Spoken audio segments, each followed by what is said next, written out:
Hello good morning बच्चों। आज हम एव्स स्टार्ट करेंगे। एव्स माने बर्ड्स। तो पहले बर्ड्स के स्टैंडर्ड फीचर देख लेते हैं, क्या क्या स्टैंडर्ड फीचर है।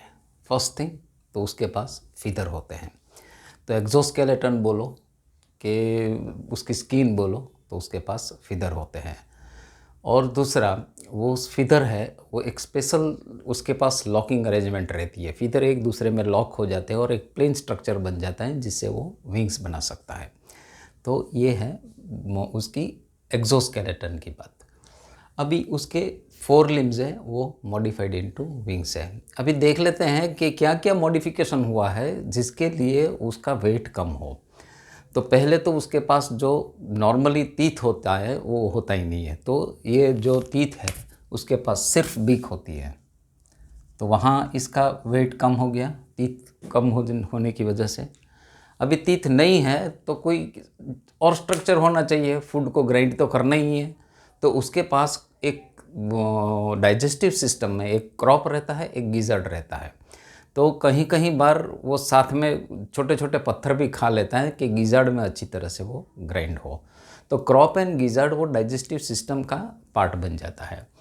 तो ये वाला एक मॉडिफिकेशन आ गया। दूसरा मॉडिफिकेशन है उसका बोन्स का। तो बोन्स है वो न्यूमेटिक बोन्स बोलते हैं उसको, मतलब इसमें एयर कैविटी आ जाती है। एयर कैविटी आने की वजह से वो बोन्स है वो एकदम से हल्के हो जाते हैं और उसको फ्लाइट में मदद करते हैं। तीसरी उसका रिप्रोडक्शन में वो ओविपरस हो जाते हैं। ओविपरस माने सिर्फ अंडा ही देते हैं। तो एक तो जो विविपेरस है तो उसको एम्ब्रियो साथ में कैरी करना पड़ता है। तो वो अगर एम्ब्रियो विविपेरस है तो एम्ब्रियो कैरी करेगा तो वेट बढ़ जाएगा। तो नॉर्मली ये सारे बर्ड्स है वो सिर्फ ओविपरस मतलब अंडा देने वाले ही होते हैं। और इसमें एक मॉडिफिकेशन और ज़्यादा हो जाता है कि नॉर्मली इसकी नॉर्मली सब उसके पास 1 pair of ovaries and 1 pair of oviduct रहता है। लेकिन in case of bird 1 pair ये हमेशा फंक्शनल नॉन फंक्शनल रहता है, मतलब एक साथ 2 अंडे कभी डेवलप नहीं होते। तो अगर in case of failure of 1 oviduct and 1 ovary second will become functional, otherwise एक वेस्टिजियल या तो नॉन फंक्शनल होता है। तो ये और एक मॉडिफिकेशन हो गया। रेस्पिरेशन के लिए भी मॉडिफिकेशन हो गया है कि इसके पास रेस्पिरेशन के लिए एक एक्स्ट्रा चैम्बर रहता है जिसको एयर सैक बोलते हैं। तो उसको एक डबल बेनिफिट मिलता है इसके लिए कि एक तो जब वो एक्सेल करता है तो इसकी जो हम जब इनहेल करते हैं तो हमारा इन्हेलेशन और एक्सेलेशन में दोनों ब्रेथ मिक्स हो जाती है। तो हम जब इनहेल करते हैं तो थोड़ी सी जो अंदर वाली एयर है जब एक्सेल करते हैं उसके साथ मिक्स हो जाती है। तो इन्हेलेशन के टाइम जो हमारी ट्रैकिया है या तो छोटे छोटे एयर सैक है, इसमें थोड़ी सी हमारी जो एग्जॉस्ट में CO2 बाहर निकलना चाहिए वो निकल नहीं पाता है।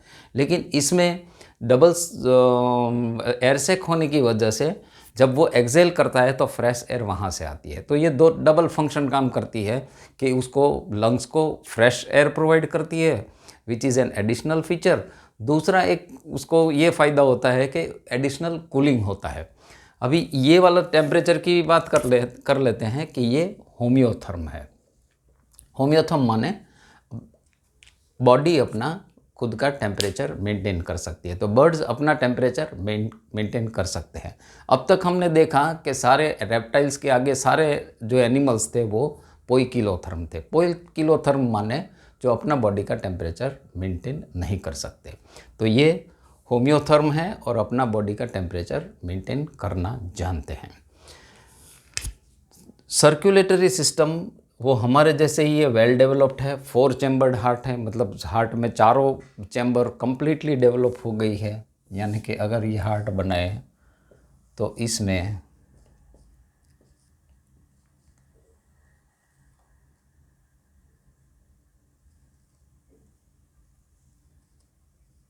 यहाँ पे वाल्व्स रहते हैं।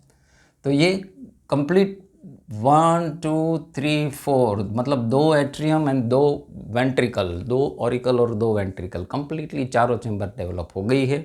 और सारे बर्ड्स में 4 चैम्बर्ड यानी कंप्लीट सर्कुलेशन वाला हार्ट रहता है, डबल सर्कुलेशन बोलते हैं इसको। एक ही सिर्फ डिफरेंस रहता है कि उसका जो सिस्टमिक आर्क है, हमारा मैमल्स का या ह्यूमन बींग्स का सिस्टमिक आर्क है वो राइट हैंड लेफ्ट हैंड जाता है, लेकिन इसका राइट हैंड साइड से जाता है।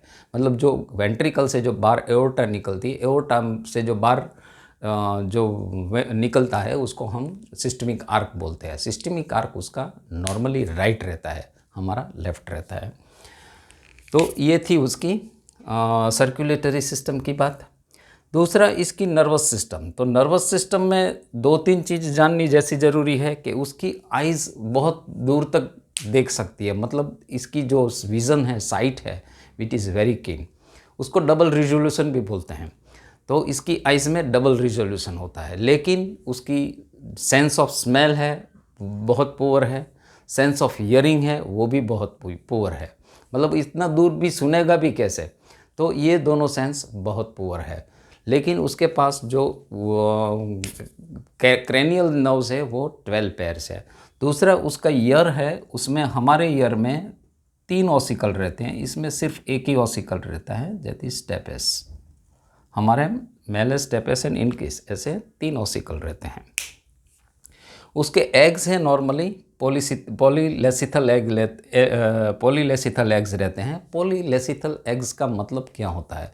मतलब वो एग्स इतना सफिशिएंट है कि जब बच्चा बाहर निकले तब फुल्ली डेवलप हो, मतलब इसमें कोई कमी नहीं रहती है। नॉर्मली जब टिलोलेसिथल या मतलब कम जिसके पास प्लेसेंटा या फूड मटेरियल कम रहता है तो वो लार्वल स्टेज में चला जाता है। लार्वल स्टेज में फिर उसको फीडिंग करना पड़ता है, फिर एडल्ट स्टेज में आता है। लेकिन ये पॉलीलेसिथल एग्स होते हैं। दूसरे जानने जैसी ये बात है कि इसके जो बच्चे आते हैं, कोई कोई फुली डेवलप्ड आ जाते हैं, कोई कोई फुली डेवलप्ड नहीं आ जाते हैं।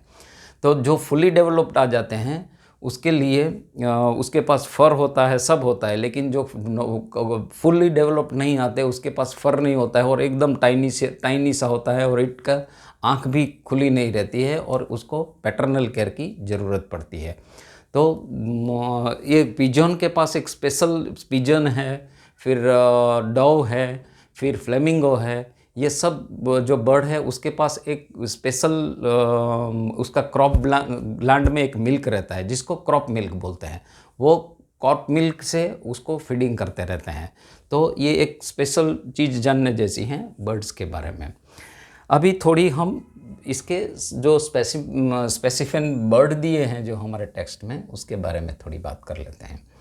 तो अभी हम बात करेंगे कॉर्वस यानी क्रो की। तो क्रो तो हम सब जानते हैं उसको, उसका टेक्निकल नेम या बायोलॉजिकल नेम कॉर्वस है, उसको क्रो कहते हैं। लेकिन उसकी जानने जैसी बात यह है कि इसका कोयल के साथ नाता क्या है। तो इसको बोलते हैं नेस्ट पैरासिटिज्म।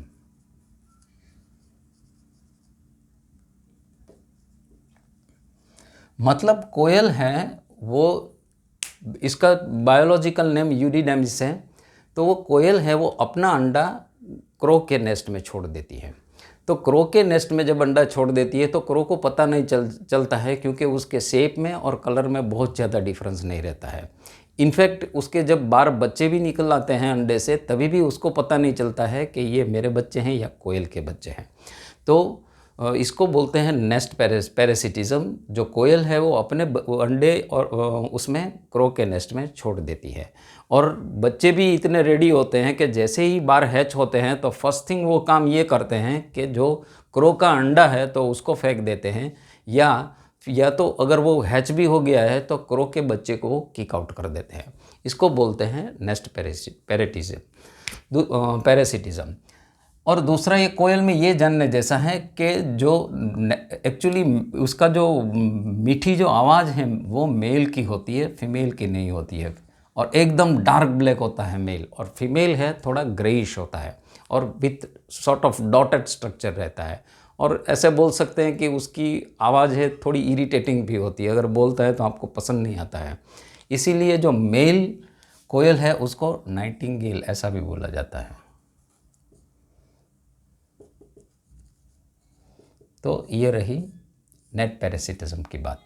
और क्रो की बात। अभी थोड़ी बात करते हैं पिजन की। तो पिजन ऐसा माना जाता है, कोलंबिया इसका नाम है। तो ये जो पिजन है उसका मेमोरी पावर बहुत शार्प रहता है। तो ये पुराने ज़माने में it was used as a messenger. दूसरा मैंने इसका जो स्पेशल फीचर है ये भी बताया कि पिजन, डव और फ्लेमिंगो ऐसे 3-4 और भी बर्ड है जिसके पास क्रॉप में एक मिल्क कॉप में मिल्क रहता है। तो ये वो मिल्क सीक्रेट करके वो अपने बच्चे को खाना देती है। तो ये थी कोलंबिया की बात। अभी बात करते हैं स्त्रुथियो की। तो स्त्रुथियो एंड रिया दोनों एक टाइप ऑफ ऑस्ट्रिच ही है। ये अमेरिकन है, ये अफ्रीकन और एरेबियंस ऑस्ट्रिच है। तो ये दोनों ऑस्ट्रिच में एक स्पेशलिटी ये है कि ये फ्लाइटलेस बर्ड है। फ्लाइटलेस माने उसके पास विंग्स वेल डेवलप्ड नहीं होती है, लेकिन लेग्स वेल डेवलप्ड होते हैं और दौड़ते बहुत फास्ट है। और जो ऑस्ट्रिच है उसकी तो height more than 7 feet 7.5 feet जितनी हाइट रहती है, अपने से भी काफ़ी बड़ा रहता है। लेकिन रिया है, स्त्रुथियो है, इसमें एक स्पेशलिटी ये है कि उसके पास यूरिनरी ब्लैडर रहता है। एक्चुअली यूरिनरी ब्लैडर वो फूला हुआ या इन्फ्लेटेड क्लोए का भी बोल सकते हैं उसको। उसमें उसका यूरिक एसिड स्टोर करते हैं ये लोग। और ये नोटेबल पॉइंट ये भी है कि उसका ये जो एक्सक्रीशन है इसमें सब में सिर्फ यूरिक एसिड यानी कि यूरिकोटैलिक बर्ड्स सब यूरिकोटैलिक ही होते हैं। अभी हम बात करेंगे पेंगुइन की। तो पेंगुइन में जानने जैसा ये है कि उसके एक्चुअली उसको आर्कटिक रीजन में रहना होता है। तो आर्कटिक रीजन में रहने के लिए उसने क्या डेवलप किया है, एक तो बॉडी के ऊपर फ्लबर रहता है, तो ये उसको एक्सट्रीम कोल्ड टेम्परेचर से बचाता है। दूसरा, फ्रंट और रियर लेग में, अगर फ्रंट है उसमें उसने वेब डेवलप कर लिए है लेग्स में, और रियर लेग में भी उसने ऐसे फ्लिपर टाइप डेवलप कर लिए है रियर लेग में। तो पेंगुइन है उसको स्विमिंग करना होता है, इसीलिए उसने ये डेवलप कर लिया है चीज़। दूसरी, उसने उसके बोन जो नॉर्मली सारे फ्लाइंग बर्ड्स हैं उसके बोन्स न्यूमेटिक होते हैं, लेकिन इसके बोन्स न्यूमेटिक नहीं होते हैं। अभी थोड़े एक्सटिंक्ट बर्ड की बात करें तो 2 एक्सटिंक्ट बर्ड जाने जाते हैं। एक तो डोडो जो ऑलरेडी एक्सटिंक्ट हो चुका है, जो मॉरिशस की स्पीसीज है डोडो, और दूसरी है अपनी इंडिया की species that is Indian bustard, great Indian bustard. ये राजस्थान स्थित इंडिया के राजस्थान में मिलता है और ये भी एंडेंजर्ड स्पीसीज माना जाता है। तो ये थी थोड़ी अपनी एव्स के बारे में बात। तो आज ये हमारा एनिमल किंगडम का एव्स पार्ट ख़त्म होता है। नेक्स्ट से हम एनिमलिया मैं एक और लेक्चर बनाऊंगा इसके बारे में, इसकी शॉर्ट ट्रिक बनाऊंगा और ये भी मैं अपलोड कर दूंगा, लेकिन इसके बाद हम मेमेलिया में आ जाएंगे। Thank you very much.